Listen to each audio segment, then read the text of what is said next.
अगर किसी शांत रात में कब्रिस्तान के अंदर से एक नवजात बच्चे के रोने की आवाज आए, तो क्या आप वहां जाने की हिम्मत करेंगे?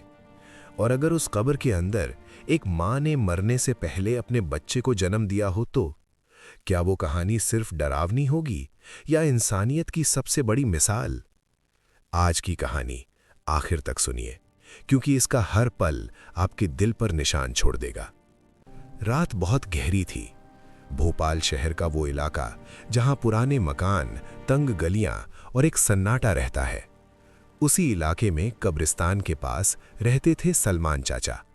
सलमान चाचा दिन भर मेहनत मजदूरी करते, शाम को थककर अपनी चारपारी पर लेटते और खुदा का शुक्र अदा करते। उस रात भी वो सोने ही वाले थे कि अचानक एक आवाज आई, बहुत हल्की मगर दिल को चीर देने वाली, एक बच्चे के रोने की आवाज। पहले उन्होंने सोचा शायद किसी घर से आ रही होगी, लेकिन आवाज फिर आई और इस बार और साफ। सलमान चाचा उठ बैठे, दिल तेज तेज धड़कने लगा। ये आवाज घरों की तरफ से नहीं, कब्रिस्तान की तरफ से आ रही थी। डर और रहम दोनों साथ जाग उठे। अगर वहां सच में कोई बच्चा है तो सलमान चाचा चप्पल पहनकर बिना किसी को जगाए घर से बाहर निकल पड़े। रात की हवा और ठंडी लग रही थी। कब्रिस्तान के पास सूखे पत्ते सरसराने लगे और तभी वही आवाज फिर सुनाई दी। अब कोई शक नहीं था, ये सच में किसी जिंदा बच्चे का रोना था। सलमान चाचा टॉर्च जलाकर आवाज की दिशा में बढ़े।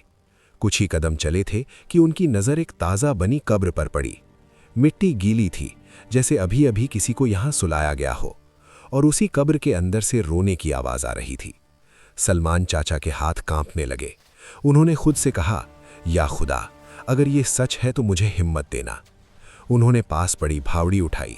जैसे जैसे मिट्टी हटती गई, आवाज और तेज होती गई। कुछ ही देर में एक बोरी दिखाई दी।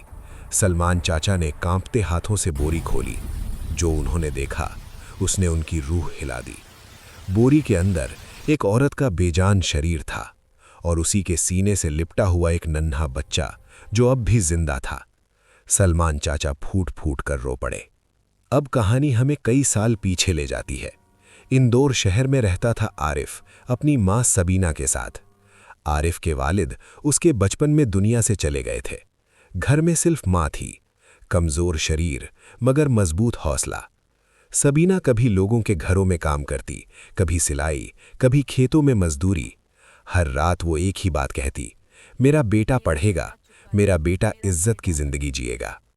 आरिफ पढ़ाई में तेज था। मां की दुआ असर लाई और उसे बाहर शहर पढ़ने का मौका मिला। यहीं उसकी मुलाकात समीरा से हुई। सीधी, सुलझी और शांत लड़की।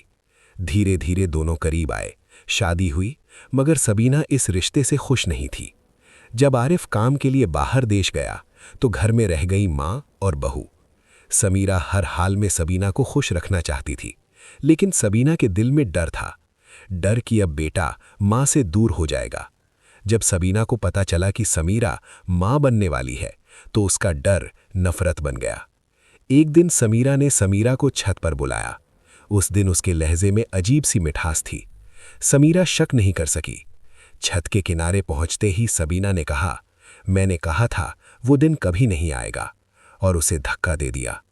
रात के अंधेरे में समीरा को कब्रिस्तान ले गई, मगर वो नहीं जानती थी कि समीरा पूरी तरह मरी नहीं थी। कब्र के अंदर दर्द उठा। अंधेरे में ठंडी मिट्टी के बीच उसने अपने बच्चे को जन्म दिया और मरने से पहले बच्चे को सीने से लगाकर कहा, अगर तू बच गया तो तेरी अम्मी जीत गई। उसी बच्चे की आवाज सलमान चाचा तक पहुंची। सच सामने आया। मां पकड़ी गई, बेटा टूट गया।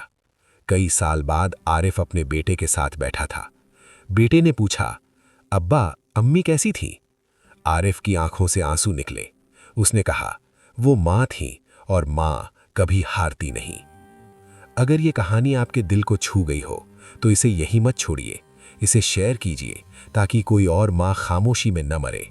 ऐसी ही दिल हिला देने वाली कहानियों के लिए सब्सक्राइब टू प्यार और रिश्ते, क्योंकि यहाँ कहानियां नहीं, रिश्तों की सच्चाई सुनाई जाती है।